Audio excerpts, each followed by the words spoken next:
आज इतने दिन बाद किसान क्यों याद आई उनको, जब किसानों को केंद्र के अजय टैनी के बेटे जीपों से रौंद रहे थे, गाड़ियों से कुचल रहे थे, तब याद क्यों नहीं आई इनको? किसान मजदूर से कोई लेना देना नहीं है, किसानों की लाशों पे राजनीति करनी है, इसके अलावा कुछ नहीं है। किसानों के आंदोलन को कौन नहीं जानता। जो कानून बनाए गए केंद्र सरकार के ऊपर द्वारा, जिसको लेकर लगातार किसान जो है धरने पर बैठे, प्रदर्शन पर बैठे, लेकिन इसी को लेकर कांग्रेस के नेता भीमराव जाखड़, अब जो हरियाणा के डिप्टी सीएम है दुष्यंत चौटाला, उनके ऊपर गंभीर आरोप लगाते हुए नजर आ रहे हैं।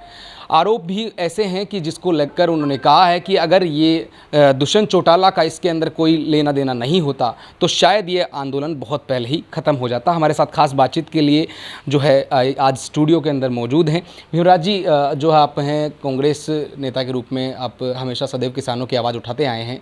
दुष्यंत चौटाला के ऊपर आप गंभीर आरोप लगा रहे हैं, क्या मामला है और क्यों आखिर ऐसे मामलों को इतने दिनों के बाद उठाया जा रहा है? मामला इसलिए उठाया जा रहा है सर जी, मामला तब भी किसान आंदोलन चला था, केंद्र सरकार 3 काले कानून लेके आई, तब भी हमने उठाया था। और तब भी दुष्यंत चौटाला ने केंद्र सरकार का 3 काले कानूनों के पक्ष में समर्थन किया था। और जब केंद्र की सरकार लाठी गोली और बंदूक से किसानों के लिए बात कर रही थी, 1.5 लाख किसानों पे मुकदमे दर्ज हुए थे और 750 से ज़्यादा किसान शहीद हो गए थे। और जब दुष्यंत चौटाला चुप थे, आज वो राजस्थान के अंदर चुनाव है तो किसानों के आवाज़ बनने के लिए, किसानों का दर्द जानने के लिए आज इतने दिन बाद किसान क्यों याद आई उनको? किसान जब याद क्यों नहीं आए जब किसानों को केंद्र के अजय टैनी के बेटे जीपों से रौंद रहे थे, गाड़ियों से कुचल रहे थे, तब याद क्यों नहीं आए? सिर्फ और सिर्फ ये वोट बैंक की राजनीति करने के लिए आ रहे हैं। जब हरियाणा से आने वाली नहरों का पानी हमारे राजस्थान के अंदर, नॉर्थ राजस्थान में पूरा नहीं दिया, तब दुष्यंत चौटाला कहाँ थे? कुछ नहीं, ये वोट बैंक की राजनीति करने के लिए आ रहे हैं। इनको किसान मजदूर से कोई लेना देना नहीं है। ये ताऊ देवीलाल थे जो एक किसान नेता थे, उनका नाम लेके ये वोट मांगना चाहते हैं। पर उनके ये चाचा, दुष्यंत के चाचा उसी विधानसभा में थे, बोले यदि केंद्र सरकार यदि कानून वापस नहीं, मैं इस्तीफा दूंगा। और उन्होंने इस्तीफा दिया और उपचुनाव हुए, वो विजयी हुए। पर दुष्यंत चौटाला उस टाइम याद क्यों नहीं आया? यदि ये इस्तीफा देते और हरियाणा की सरकार गिरती तो किसान दिल्ली पहुंचते रहो, किसान आंदोलन उसी समय खत्म हो चुका होता। पर इनको कुछ नहीं है, वोट बैंक की राजनीति करनी है, किसानों की लाशों पर राजनीति करनी है, इसके अलावा कुछ नहीं है। आज एक किसान का दर्द जानने वोट बैंक की राजनीति करने के लिए आ रहे हैं। इनके घोटालों को कौन नहीं जानता? कैसे इन्होंने हरियाणा के अंदर जमीनों का लैंड बैंक बनाया है, किसको पता नहीं है, कौन नहीं जानता? बस सिर्फ ये वोट बैंक की राजनीति करने के लिए आ रहे हैं।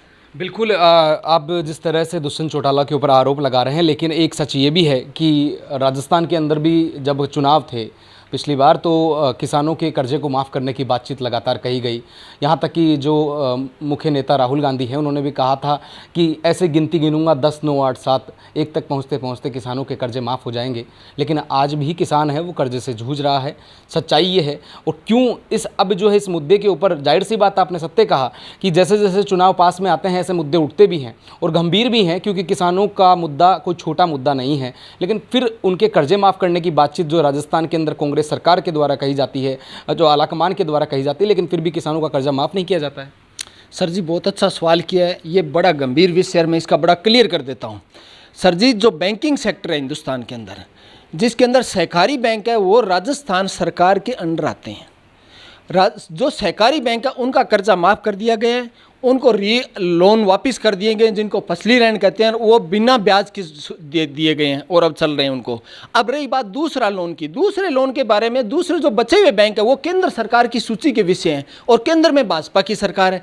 भाजपा सरकार एक गाइडलाइन बना के दें, जैसे प्रधानमंत्री फसल बीमा योजना केंद्र सरकार लेके आई, मोदी सरकार लेके आई है, उसके अंदर जो प्रीमियम होता है उसका 49% स्टेट गवर्नमेंट देती है, 49% सेंट्रल गवर्नमेंट देती है और 2% काश्तकार देता है। ये सरकार की योजना है, उसको फॉलो कर रहे हैं। जबकि इसी प्रधानमंत्री फसल बीमा योजना का गुजरात सरकार जो भाजपा की, उसने तो मना ही कर दिया, बोले हम नहीं लागू होने देंगे यहाँ, और वो लागू नहीं है, बंगाल में लागू नहीं है। तो इसलिए मैं कहना चाहता हूं कि यदि इनको लागू की, किसानों की हकीकत में इनको चिंता है, तो आप एक पॉलिसी बना के दीजिए, जैसे और योजनाएं हैं, बहुत सारी योजनाएं दीजिए। केंद्र सरकार अलग हिस्सा होता है, राजस्थान सरकार का अलग हिस्सा होता है, स्टेट गवर्नमेंट का अलग होता है, जैसे प्रधानमंत्री फसल बीमा उस तरह दीजिए आप, और फिर राजस्थान सरकार मना करे। कुछ नहीं है, वोट बैंक की राजनीति करने। राजस्थान सरकार ने जो वादा किया था वो पूरा हो चुका है, और जो सहकारी बैंक थे राजस्थान सरकार के अंडर आते हैं उनका कर्जा माफ कर दिया जाए, और कुछ नहीं है इसके अंदर। तो केवल जो सरकार के अंडर आते थे माध्यम से उन्हीं का कर्जा माफ़ किया जाएगा, बाकी किसानों को किसान नहीं समझा जाता? किसान समझा जाता है ना, क्यों नहीं समझा जाता? सर प्रधानमंत्री फसल बीमा योजना में किसान क्यों नहीं समझा था? प्रधानमंत्री फसल बीमा योजना में किसान है तभी तो उनका कर्जा माफ है। वो पॉलिसी तो केंद्र सरकार की है ना। पॉलिसी केंद्र सरकार की है और लेके केंद्र सरकार आई है। इसमें इन्होंने गाइडलाइन बनाई हुई है कि इतना प्रीमियम स्टेट गवर्नमेंट देगी, इतना सेंट्रल गवर्नमेंट देगी, और उसका किसानों को उसकी फसल का जो मुआवजा उसको मिल रहा है कंटिन्यू। और आप देख रहे हैं, आप उठा के बुक देख लीजिए, और मैनेजमेंट भी इसका केंद्र सरकार का क्या है, और जो पॉलिसी जो कंपनियां इसके अंदर काम कर रही है वो केंद्र सरकार के द्वारा अलॉट होता है। एक जिला 3 साल के लिए होता है। उसी तरह केंद्र सरकार पॉलिसी बना के दीजिए, मोस्ट वेलकम है, उसका स्वागत करेंगे। कौन से ऐसे सेंटर सरकार के बहुत सारे सेक्टर जिसके अंदर पॉलिसी बनती है कि इतना रेसा, इतना परसेंटेज पेमेंट केंद्र सरकार देगी, इतना स्टेट गवर्नमेंट देगी। स्टेट गवर्नमेंट सेंट्रल गवर्नमेंट जारी तो करें, एक भी आप जारी करके बता दिए फिर सरकार। ये तो पूंजीपतियों की सरकार है, पूंजीपतियों का 9.5 लाख रुपए, 9.5 लाख करोड़ रुपए कर्जा माफ कर दिया किसानों को, 3.5 लाख करोड़ है। ये पूंजीपतियों की, इसी जयपुर एयरपोर्ट की जीएसटी इन्होंने माफ की है, इस पे क्यों नहीं बोल रहे। आज ही पेपर के अंदर है कि अडानी 3600 करोड़ रुपए गुजरात सरकार से ले गए और वापस नहीं दे रहे। कहाँ लेके जा रहे हैं इस देश को, किस ओर ले जाइए आप। जब भारत कृषि प्रधान देश है, 70% आबादी इस पे डिपेंड कर रही है, आप उसको बैकफुट पे ला रहे हो। व्हाट इज दिस, क्या कर रहे हो आप। ये लोकतंत्र की हत्या है और बैकफुट पे किसानों को लेना। तो आपको क्या लगता है कि अब राजस्थान कांग्रेस सरकार है राजस्थान के अंदर, तो वो क्या कर रही है फिर किसानों के लिए अभी। सर जी, किसानों, बहुत अच्छा सवाल किया आपने।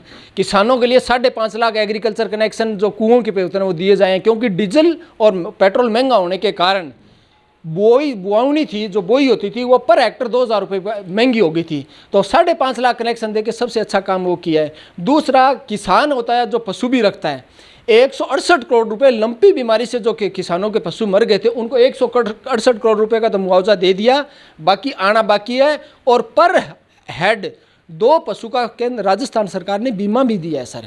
और दूसरा, 1 लाख किसानों को तारबंदी का मुआवजा दिया गया है। अब और किसानों को जो मिनी कट होता है बीज का वो अभी जारी कर दिया गया है। और भी बहुत सी योजनाएं हैं। सारे जो खाड़े थे नहरों के उनका रिनोवेशन जारी कर दिया गया है। सबसे बड़ी इंदिरा गांधी नहर थी जिसका रिनोवेशन केंद्र सरकार के सहयोग से चल रहा है। जो पिछली सरकार में, वसुंधरा सरकार में हुआ था, वो चलता आ रहा है, क्योंकि वो पार्ट में होता है सर, 60 दिन उसमें बंदी भी होती है। तो सरकार तो सर जी, राजस्थान सरकार तो कर ही रही है। पहले कांग्रेस सरकार ने हरित क्रांति दी थी, दूध क्रांति दी थी, जिसको सफेद क्रांति देती हैं।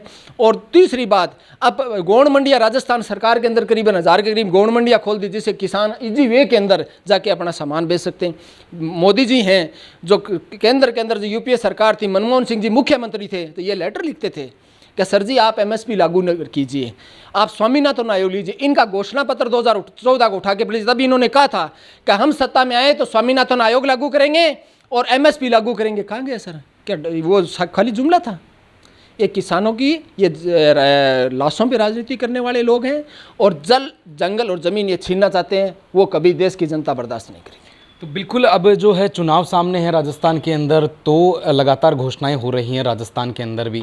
आपको क्या लगता है कि अगर सरकार, राजस्थान सरकार रिपीट करने के दावे कर रही है, मुख्यमंत्री गहलोत स्वयं कह रहे हैं कि हमारा मिशन 156 है, 156 सीटों के ऊपर फिर से जीतकर सरकार रिपीट करेंगे, आपको क्या लगता है कि अगर मान लो फिर भी सरकार जो बात कह रही है कि अगर सरकार रिपीट करते हैं तो आने वाले समय में कौन से ऐसे विषय होंगे जिसके लिए अब भी काम नहीं कर पाए हैं, तो आगे आने वाले समय में किया जाएगा।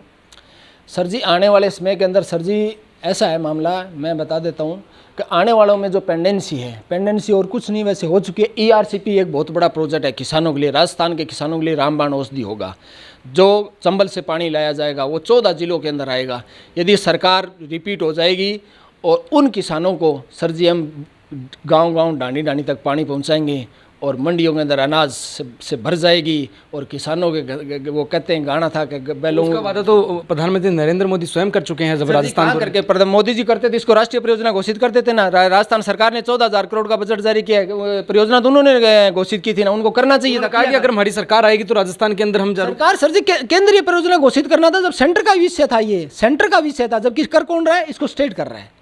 आप उनकी पूछ लीजिए। जबकि इनके मंत्री गजेंद्र सिंह जी कहते हैं कि आप राजेंद्र राठौड़ को मुख्यमंत्री बनाइए, मैं 20,000 करोड़ रुपए का बजट जारी कर दूंगा। ये सर जी, ये किसानों के साथ आप वोटों का सौदा करने आए हो क्या। किसान की कोई पार्टी नहीं होती, कोई जाति नहीं होती, किसान किसान होता है। उसके ऊपर आप उसको तरसा के वोट लेने वाली राजनीति, दिस इज़ नॉट गुड, बहुत बुरा समय है। तो बिल्कुल हमारे साथ के अंदर कांग्रेस के नेता भीमराज जाखड़ साथ में थे और किसानों के हित के अंदर लगातार बात उठाते आए हैं और हर बार जो है किसानों के मुद्दे की बात पहले भी उठाते थे और अब भी उठा रहे हैं। राजस्थान के अंदर सरकार रिपीट करने के दावे मुख्यमंत्री गहलोत के द्वारा और तमाम कांग्रेस पार्टी के द्वारा किए जा रहे हैं कि अब जो अगर सरकार रिपीट होगी तो और भी किसानों के हित में कार्य किए जाएंगे। लेकिन सवाल ये है कि चुनाव सामने होता है तो हर पार्टी किसानों के ही नहीं बल्कि तमाम मुद्दों के ऊपर बातचीत करती है और हर मुद्दे के ऊपर बातचीत कर सरकार रिपीट करने की और सत्ता में आने के लिए, वोट बटोरने के लिए भी पूरी कोशिश होती है। लेकिन बीजेपी अपनी जगह काम कर रही है, वो भी किसानों के हित के बड़े बड़े वादे किए जा रहे हैं। लेकिन वादों से क्या होगा, किसान का भला कब होगा, ये एक बड़ा विषय है। तो इसके लिए भले ही कोई भी इसका भला करे, कांग्रेस करे या बीजेपी करे, लेकिन किसान अब यही चाहता है कि उनकी मांग को सुना जाए और जायज़ मांग को सुनकर किसानों के हित की आवाज़ को हमेशा उठाया जाए। मेरे सहयोगी लव कुमार के साथ मैं दीपक कुमार, नवतेज टीवी, जयपुर। देश और दुनिया की हर बड़ी खबर के लिए सब्सक्राइब करें नवतेज टीवी और पल पल के अपडेट्स के लिए बेल आइकन को दबाना ना भूलें, क्योंकि आपकी खबरों का भरोसेमंद साथी है नवतेज टीवी।